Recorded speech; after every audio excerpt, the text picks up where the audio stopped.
Round 2 preview, thanks to the Hyundai Keys to Summer event. It's on now. Knights take on the Dolphins at McDonald Jones Stadium, Brian. We have got two number 8s who look very similar in this clash.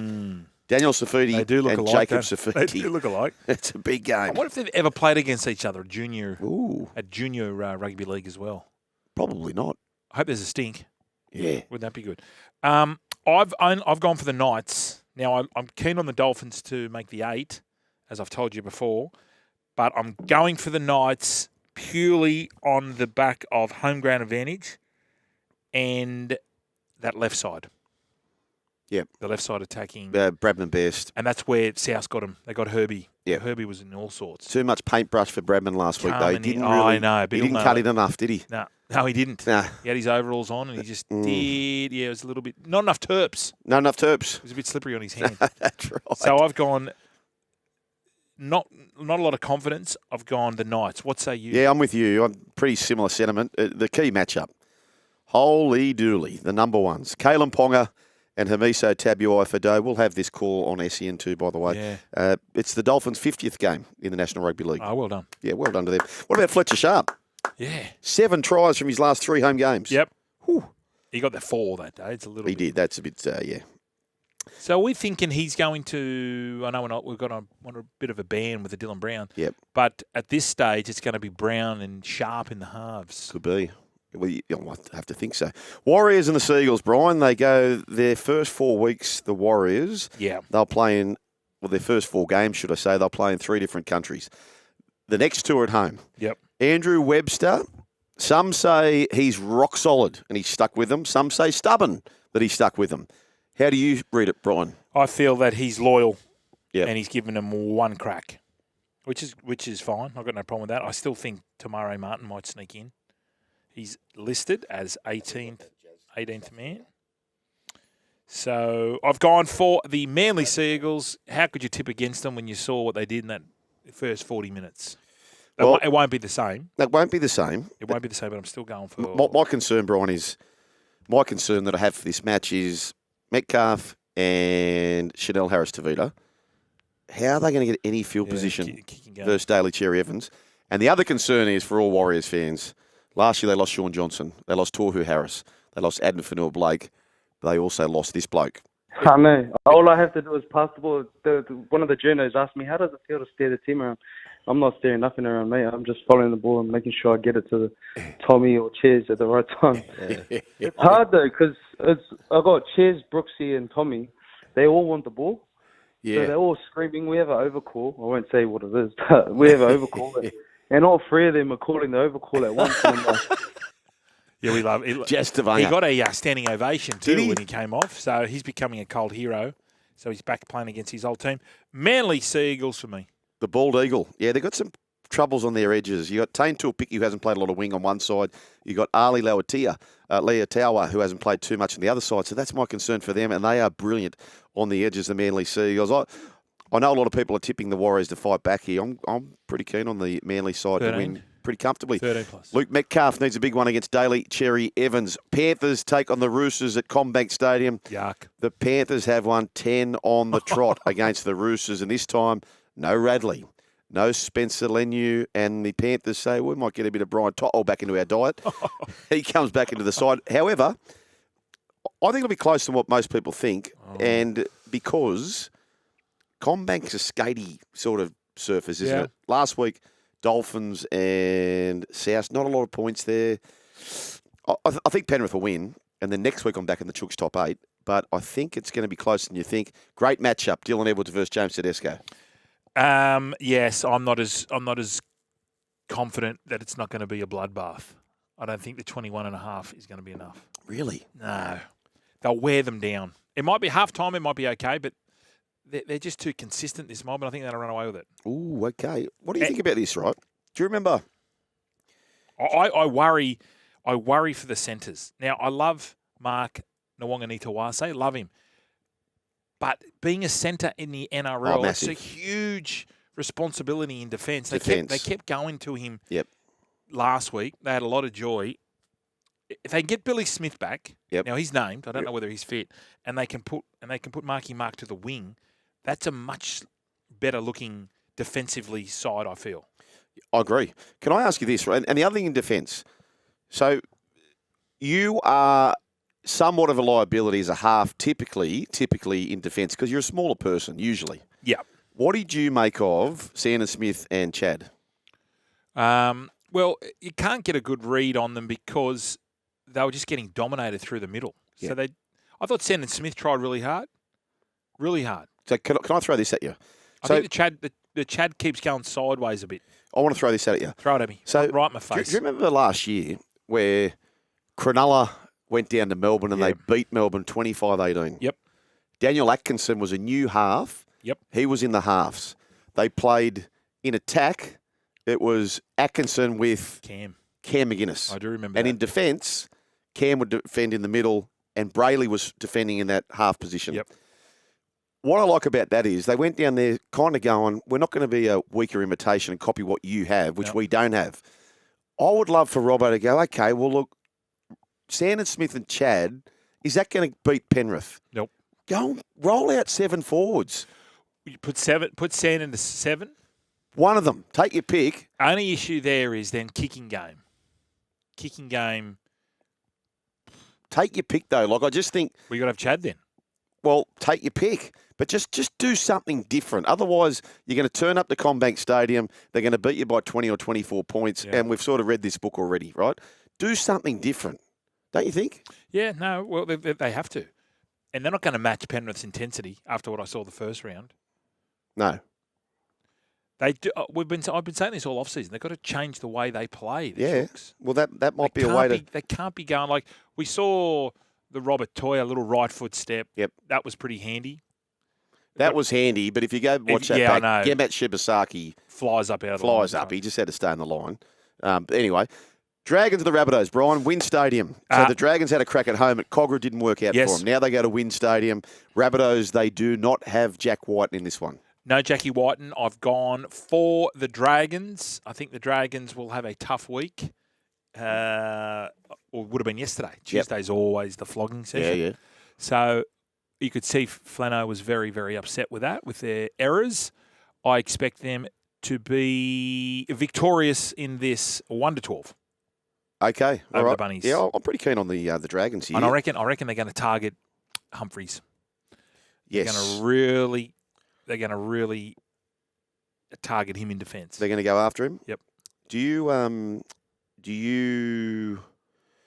think Lockie Ilias is going to be super motivated for this? Absolutely. And so's D Cook. Yeah. Damien Cook will be. Just to say, up yours, Wayne. This young fella comes in, Bailey Bentley Harpy. What a name that is. He just sounds like a superstar. He's 25. So local kid? Is he a local kid? I'm just trying to find out. I've got his... Sounds like a Wombats kid. He's born in New Zealand. Okay. I can't find his junior team, but he has been playing reserve grade since 2023, so he's not fresh on the scene. 23 appearances in reserve grade, 7 tries. Yeah, interesting. It's a later debut. So we'll see how that goes. At round 1, he scored 2 tries. He scored 2 tries there from fullback, so he had quite a good game in round 1, and that has given him the jump. There's no AJ, by the way, so he's out. And Tyrone Munro, unfortunately, has done that shoulder again. So there you go. 1300 01 1170, Brian. So just recapping, what are your tips? I like the Dragons too. Okay, so we're aligned. We're aligned to this point. Cowboys and the Sharks, boys. QCB, you don't want to lose this. I said before the ad break. This is 0-2 and under the pump. No Nanai, we spoke about that. Yeah. Kai O'Donnell comes back into the side. I think he was at the Lead Leopards. Kai O'Donnell and, Craig Fitzgibbon. They pushed the Penrith Panthers, and he's kept the same 17, Brian. Yes, I'm going purely on that effort over in Vegas. They've had a week or so back now. They won't be jet-lagged. I'm saying the Sharks. The Sharks. Okay, I'm with you too. What's the start, Shook? The 8.5. I like the Cows with 8.5. Do you? Yep. Yeah, a lot of people are going that way. I like the Cows with 8.5. I think the Sharkies are just too classy for this mob. Can we read that one out? I think I can. No, okay. That's a no. Can't. Hey, Sifa Talakai plays game 100, Brian, for the Sharks. Well, that snuck up. Yep. I told you a story about him, didn't I? How he grew up the whole time with Rema Smith. Yep. They're playing at the Mascot Jets. Played all the teams together. They got selected in the junior Kiwis together, both in the centres. So that was quite an important thing for them. As it turns out, Reema Smith has, in fact, it wasn't Reema Smith, it was Talakai, who's debuting for South Sydney. Yep. And on the very same day, Josh Morris gets called into New South Wales camp. I forget who pulled out for them. So Dogs. Reema Smith got rushed down to Canberra. They make their debut on the same day. They make their first grade debut on the same day. Don't say playing against each other. Both scored with their first touch in the National Rugby League. Not playing against each other. But they both made their debut on the same day and both scored their very first touch in the National Rugby League. I'm now convinced. That's good. I'm now, after the Mick Fanning story I told on Monday, I'm convinced the world is, there's something else out there. I think so. Are you out too. there? Oh, I'm with you. I'm leaning towards rat, and I don't like saying it. No. I'm becoming a rat man. Oh, I'm with you. Mal Meninga, what did he have to say about the dropping of Jeremiah Nanai? You look at his figures statistically. He had a very poor game. Obviously, a lot of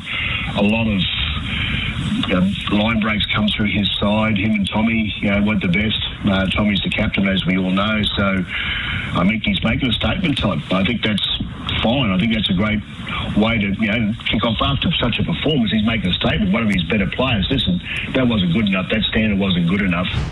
Okay, well, Mal didn't hold back, and that was on Cosrin Hills, actually, this morning on SENQ. Cosrin Hills, of course, Cos has taken over from Pat. There you go. The great Raider, Mal Meninga, has he say. Speaking of which, the Raiders, big win in Vegas, taking the Broncos, big win in Sydney at SEN Stadium. Brian, no Joseph. No Joseph. No batted. No Xavier. Yeah. Payne Haas says, Payne Haas, the 1-2 punch, Haas, Carrigan, it is electric. Yep. It's good to watch. It's great to watch. I'm going Broncos just for that reason. There's no one. I mean, Josh Papali is elevated to the starting side, but you need someone there with a little bit of fear factor, and no Joey Tarpany. We recorded Get 'Em On Side today, Dan Gannay, myself. I think it's the best rugby league preview show you can listen to, but you go and check it out on your podcast, YouTube or KO. But Shawnee was talking about the offloads. Oh, our one, sorry. He was talking about the offloads. Yeah, you're second. Yeah, that's what I mean. We're first. That's right. We're first. That's right. I don't mind Scope and Mace. Yeah, they're good. I haven't listened to it, but I reckon it'll be good. Get 'em on side is what you're looking for. So, Brian, they were two of the most offload merchant happy teams, Raiders and the Broncos. Raiders and the Broncos. So should be a good cracking gap. Yeah. Well, that because that's the byproduct of running hard. When you run hard, then you get the offload. You get the chance to offload. A lot of teams sometimes try and offload, as we saw Adam Fanua-Blake, his first touch against Penrith. Can't offload going backwards. Captain's Call was on today with Denon, and he interviewed Corey Horsburgh, and he was saying you got to go after it. They're going to go after it, Canberra. Yeah, they're going to go after it. So can't wait to see how that one plays out. Matty Nicholson, to make his NRL debut off the bench. Albert Hopewadi. To and from? Yep. Where from? I don't know. Matty Nicholson, St Helens, I think. I'll follow that up as well. KO Weeks versus Reece Walsh, beautiful stuff. Jamal Fogarty versus Adam Reynolds, beautiful stuff. Looking forward to that. Eels take on the West Tigers at CommBank Stadium. Oh, gosh. I have gone, this is a tough one. I've got to back up what I said. So last week I said West Tigers would have won if they had Appy in the team. Well, now they've got Appy and the Dream Jareem in. So, and I've got your stats running through my massive head. Yep. You're saying they missed 50 tackles still, and the other mob missed 50 tackles. Oh, no. So they're cancelling each other out. Eels have played Melbourne down there. They're not going to run into West Tigers. So I've gone West Tigers. Okay, so this game for me is a coin flip. Yeah, definitely. I'll be tipping West Tigers on the tipping sheet, but if I was having a bet, I'd take the 225 Parramatta. Does that make any sense? Yeah, it does. Yeah, it's a coin flip. Chances are you're about to lose. For free and confidential support, visit gamblinghelponline.org.au. Back at CommBank Stadium, my gut feel says it's Jerome Luai going berserk with Galvin and Buller and Appy. They have the edge there. I saw the video. And or does Dylan Brown, he's made his decision. That's right. Does he just go, you know what, I'm playing with house money now. Yep. Watch this. There's two stories. Yeah. Dylan Brown goes berserk, house money, watch this. Or it's Galvin saying, hey, what am I getting then? Yeah. Cha-ching. Yeah. And he made his debut against, that was the Easter Monday. Was it Easter Monday? Was that Galvin? Galvin, when he debuted, I'm positive it was against the Eels, and he went berserk. Okay, yeah, maybe. Because we had, was it? Did someone jump in and No, do some? I'll find that. In the meantime, did you see the video, Parramatta? And we're seeing this a lot, but it's pretty cool. Canberra, what? Jordan Semrani. Round 2. When did he play? Sorry, when did he play the Eels? He played the Eels in round 4. 4. That's when he went berserk. That's what we said. Look at 17-16 win. Yes. Oh, that's when he put himself on the map, probably. On the Darren. Yep. Jordan Semrani, like him, confident young bloke. They filmed him calling his mum and dad, and that was pretty cool. So looking forward to seeing how Jordan Semrani goes. He came through the Bulldogs system, Canterbury Bankstown Bulldogs system. So good luck to him. Jordan looks like a confident young fellow. Can't wait to see how that plays out. Speaking about the Bulldogs hosting the Titans at Belmore. This will be chockers. One of their favourites is back, Josh Curran. He's back from suspension. The Bulldogs won this fixture 32 blot last year. I think it's going to happen again. And I think for the same reason, Brian, is that Matt Burton, as he did to the Dragons, is going to strangle them with his kicking game. Yep. Yes, they've got a great pack, but with a great pack, you need the rolling boulder, right? How are they going to start their sets if Burton just keeps putting it on a dime and their kick chases all over them? And you got Campbell and Brimson. They're not going to kick him out of trouble. No. Dogs by a gallop. 13 plus. Yep, easy. Okay. Easy. That's my. I like what the Bulldogs did last week. They were very patient, and the score sort of flattered the Dragons. We spoke about their 2 late tries. Crichton wasn't there. 100%. Toby Sexton, who was on the edge, it won't happen this week. I'm with you. Bulldog. Is it at Belmore? Yep. Yep. Bulldogs smashed the Dragons, didn't they? Really? They did. They put 3 on. When they went bang, bang, bang, Yep. Dragons were gone. The kick chase, how good is So it? fit. You're still here? We'll see more on the Joel and Fletch socials and catch us live on SEN Radio. Because if you don't, you're an A grade. But if you do, you're the absolute Mickey.